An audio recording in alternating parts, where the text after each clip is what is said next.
Well, and that's maybe what lies beneath, maybe works with hopeless and I will not bow, because there are people in your life and bad people in your life. As you said, wicked, what'd you say, wicked? Can't remember what the word you actually said after wicked was a second ago. But anyway, you got to get rid of them, right? Yeah, you know what I mean? It's like you only have one life. You can't waste your time on people that aren't in tune with you, you know? I mean, it's a waste of time. And I look at things in sort of like a weird scientific way of brain chemistry and things that make human beings what they are and stuff like that. And, you know, I've grown to not really be judgmental as a whole against people, but I'm judgmental against the people that I associate myself with or people that I have to be around. Because basically what I'm trying to say is I don't care how you dress.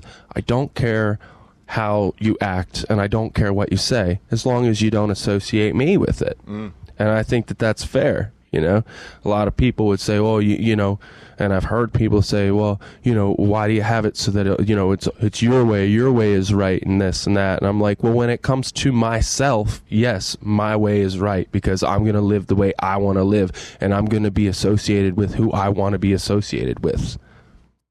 You know what I mean? Yeah.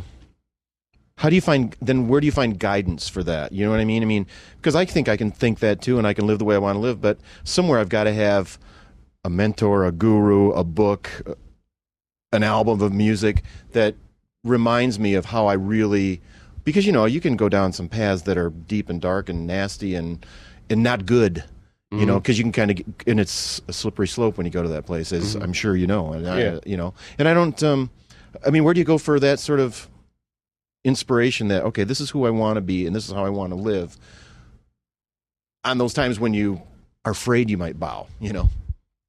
Well, you figure it out and you pick your battles for sure in life. But, you know, one thing that sobriety has taught me too is to just have patience and tolerance of people that you do have to be around that you necessarily wouldn't really choose to be. You just basically grin and bear it and, you know, have the understanding that, you know, it's everybody's free to live how they want to live, and they might not, you know, want to be associated with you as much as you might not want to be associated with them. Yeah.